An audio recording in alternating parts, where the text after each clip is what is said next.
Olá pessoal, tudo bem? O assunto de hoje não é nem um pouquinho agradável, mas eu pensei bastante antes de vir gravar esse vídeo e eu vou compartilhar algumas coisas com vocês. E as coisas que aconteceram nos últimos tempos, que têm acontecido, só têm servido para deixar o nosso coração triste. Eu falo nosso porque é um sentimento assim de revolta, de tristeza, é um sentimento de retrocesso com que todas as pessoas que são do bem têm sentido com relação ao que tem sido falado para aquele famoso pastor que tem aquelas opiniões polêmicas a respeito dos gays e dos negros. Eu vou começar falando da parte que me atinge, né? Fui criado no Evangelho, conheço muito bem o Evangelho e até hoje eu sigo o Evangelho. Então eu falo com propriedade. Eu era criança e já tinha ouvido essa balela, essa história de que existia uma maldição e que as pessoas amaldiçoadas, elas já saíram negras da presença de Deus e deram origem ao continente africano. Mas eu sempre fui muito questionadora desde criança. Eu sei que essa não é a verdade. E eu sei que essa não é a opinião que Deus tem a meu respeito e nem a respeito de nenhuma outra pessoa negra. Mas, como tem sido divulgado também, esse não é um pensamento que seja unânime na igreja evangélica. Existe uma vertente que pensa dessa forma. Então eu, como negra, eu me sinto muito ferida, muito atingida pelo que foi falado. Não que vá mudar a minha vida, porque o fato desse senhor existir, respirar, falar e pensar, não muda em nada a minha vida. Mas eu acho que falta com uma coisa que não pode deixar de existir: o respeito. Com relação aos gays, a postura dele tem sido ainda mais fervorosa, sabe? A gente sente que existe uma certa ira dele e daquele outro lá. Eles falam com uma fúria tão grande que a impressão que a gente tem é que existe uma raiva muito grande. Se de repente for aprovado um casamento gay, isso não vai mudar minha vida em nada, porque eu não sou gay. E por que eu tô me doendo tanto por determinadas declarações? Só por um motivo. Eu não preciso ser cadeirante para me importar com os problemas de acessibilidade. Eu não preciso ser deficiente visual para me importar com o modo como essas pessoas são tratadas na cidade, que mal conseguem trafegar com as suas bengalas. Eu não preciso ser soro positivo para me importar com a falta de distribuição de medicação para as pessoas que têm HIV. Eu não preciso ser moradora de rua para me importar com a forma com que essas pessoas são tratadas. A gente não precisa fazer parte de grupos específicos para se questionar, para se revoltar com determinadas coisas que estão acontecendo. A partir do momento em que uma pessoa vai, se candidata a um cargo eletivo, consegue se eleger e está à frente, ele está como representante de um povo. Não importa se esse povo é formado por negros, por nordestinos, por brancos, por pessoas magras, gordinhas, por índios, por gays, por héteros. Ele é representante desse povo. O que essa galera não está sabendo fazer é dividir o que se pensa do que se pode efetivamente fazer. Porque o seu pensamento é livre, você pode pensar o que quiser. Você pode pensar até que os negros são inferiores, mas você só não pode demonstrar, falar, porque é crime. Da mesma forma com que eu acho que ele poderia ter as suas opiniões religiosas, opiniões que ele mesmo construiu embasado num evangelho que é próprio dele, porque não é o evangelho que eu conheço. O que ele não pode fazer é pegar esse evangelhozinho que está preso dentro de uma caixa pequenininha de hipocrisia e levar para dentro do Congresso. A gente sente que o que falta nessas pessoas principalmente é amor. Eu sou de um tempo em que a gente ia à igreja e a gente cantava, louvava, ouvíamos a mensagem e existia aquela coisa assim: olha, Jesus está voltando. Queríamos que ele nos encontrasse melhores e eu sempre pensei assim: ele pode demorar assim, 1 milhão de anos para voltar, mas se eu morrer hoje ele voltou para mim. Então a gente tinha aquela necessidade de construir um ser humano melhor. E um ser humano melhor só consegue ser construído a partir do momento em que você se torna mais complacente com o outro. Ninguém é dono da verdade. Quando a gente liga a televisão, nos programas evangélicos, a gente vê de tudo. Eles brigam entre si, eles falam de política, eles pedem votos, eles falam de outras religiões, eles falam dos pastores que há pouco tempo andavam com eles.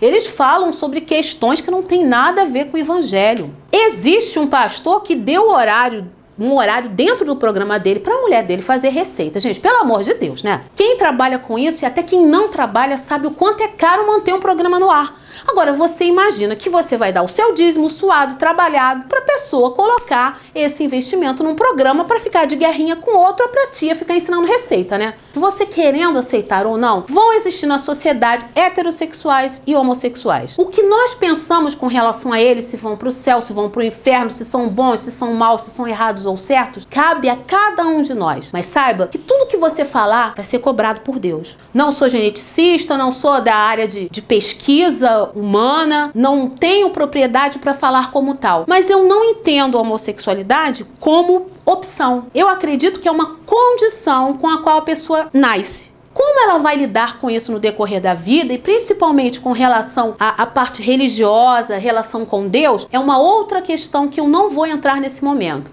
O que vai acontecer com a vida desse homossexual, desse encontro com Deus em diante, já é outra história. Deus é que vai trabalhar, seja de que forma for. Mas você não tem que esperar que você conheça alguém de uma forma e você consiga transformar de uma hora para outra. Deixa isso para Deus. Não foi Deus que criou? Então deixa Deus trabalhar com a vida daquela pessoa. Ficar no papel de juiz é cansativo, é maçante e é totalmente fora de moda. Pessoas educadas, pessoas que têm um compromisso com a vida, são pessoas que têm o seu ponto de vista, mas sabem respeitar o ponto de vista do outro. Então eu penso que a igreja que tem se fechado para o amor deve abrir a porta, abrir as portas, na verdade, para todo tipo de pessoa. Uma pessoa que estuda, uma pessoa que trabalha, uma pessoa que paga seus impostos, que já vive numa pressão tremenda da sociedade, ainda tem que viver com o peso do seu jugo? Pelo amor de Deus, né? Aquele senhor, esse aí que alisava o cabelo e agora tá falando mal dos negros. Aquele que a sobrancelha é mais fina do que a minha. Vamos fazer o que ele merece, ignorar. Ignorar não no sentido de deixar ele falar todo tipo de bobagem. Ignorar o que ele diz como não verdade, como bobagem. Vamos fazer com que ele caia em descrédito. Se bem que a gente não precisa nem fazer nada para ele cair em descrédito, porque ele já caiu faz tempo. Aquele outro que foi lá na Gabi, gente, perdeu uma oportunidade maravilhosa. A Gabi é uma entrevistadora que faz com que você se sinta à vontade para falar a respeito do seu ponto de vista, que respeita. E o cara me perde uma oportunidade dessa de passar um evangelho limpo, bonito, de passar uma coisa que realmente seja transformadora. Sinceramente, esse evangelho de fachada, essa coisinha aí de sou contra tudo e todo mundo, eu sou santa, eu tô pulando fora. O que eu quero é engajamento com Deus. E isso eu consigo quando eu ajoelho ali na minha cama e falo com Ele tudo o que eu tô sentindo, tudo o que eu tô pensando. Então, esse é o momento. Vamos parar de ficar idolatrando o pastor, tá? Ah, o pastor fulano vai ali, eu vou ali para ele botar a mão na minha cabeça. Querido, se você soubesse o que ele faz com aquelas mãos, você não deixaria ele colocar a mão na sua cabeça. E não tem pecado maior e pior do que não amar o próximo.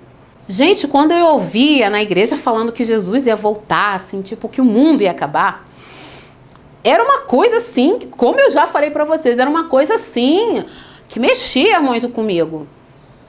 Eu acho que tá faltando um pouquinho disso hoje. Algumas pessoas têm vivido como se elas fossem eternas. E seja qual for a sua religião, tenha como certo, não acaba por aqui. Eu fico pensando, sabe, será que dá pra passar a vida inteira fazendo maldade, levantando falso dos outros, metendo a mão do dinheiro, fazendo um montão de coisas, sabe? E quando a pessoa morrer, como é que fica? Quando você se vê fora desse corpo, diante de algo superior, maior que você, diante de um tribunal que você não vai poder fugir. Acho que ninguém pensa. É tudo muito imediatista, sabe? Tipo, você vai ser cristão e você vai ser rico. Cara, você vai ser cristão e você não vai ser rico nada. Você vai ter uma alegria maior do que qualquer coisa. Então peça a Deus o seguinte: Senhor, me dá saúde para eu trabalhar. Senhor, abre as portas para mim, para que eu tenha bastante clientes, para que o meu negócio prospere, para que eu não seja mandado embora do meu serviço. Senhor, abençoa os meus filhos, abençoa o meu lar. Não fica pensando em ficar rico, não. A maior riqueza tem que vir do alto, tem que ser você tá bem consigo mesmo. Você tá se sentindo feliz com aquilo que você é e com aquilo que você se tornou. Por isso que tem tanta gente frustrada. Poxa, falaram que se eu fizesse isso assim, assim, Deus me abençoaria. Gente, esse evangelho de recompensa é furada. Então, se você vê determinada pessoa prosperando, que Deus o abençoe. E se você não está prosperando na mesma medida com que você gostaria, peça que Deus me abençoe. Mas não faça da sua relação com Deus comércio. Eu vou na igreja, vou dar 50 porque me prometeram lá que o negócio agora vai ficar bom. E se não fica? Aí a sua fidelidade em Deus vai por água abaixo por causa de uma promessa que nem foi Deus que te fez. Deus falou para você pegar o dinheiro do aluguel, torrar e ficar devendo? Você tem a liberdade de ter o seu pensamento. Você tem a liberdade de achar coisas certas e coisas erradas. Mas você não tem o direito e não tem a liberdade de sair por aí acusando as pessoas. Ah, mas eu sou completamente contra os gays. Quando você vê uma pessoa reclamando muito de uma determinada postura, é porque ela se enxerga ali de determinada forma.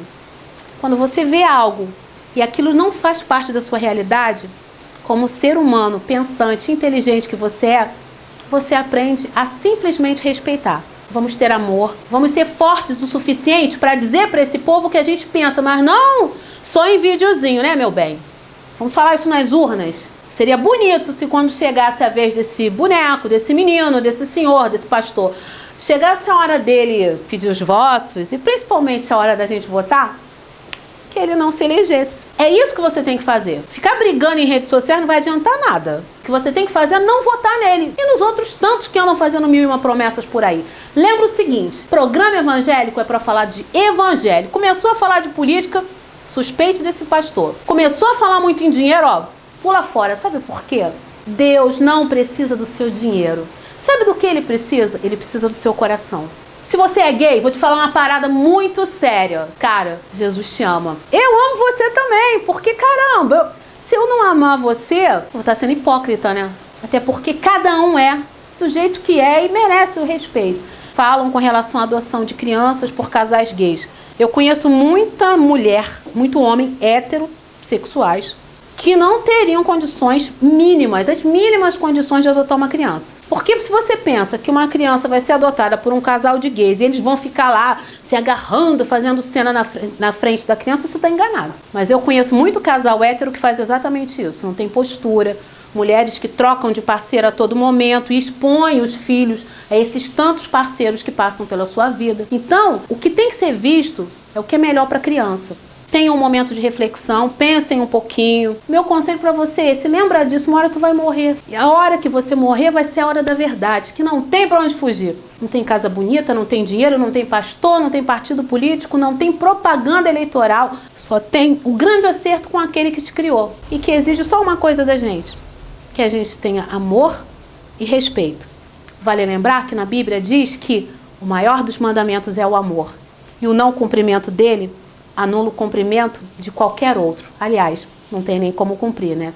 Então, que a gente pelo menos se ame, se respeite e faça com que esse Deus de verdade, de amor e de justiça possa ser muito mais conhecido do que esse Deus opressor, horroroso e cheio de injustiças que esses pastores têm insistido em pregar por aí. Eu fico com o primeiro Deus. Com que Deus você fica?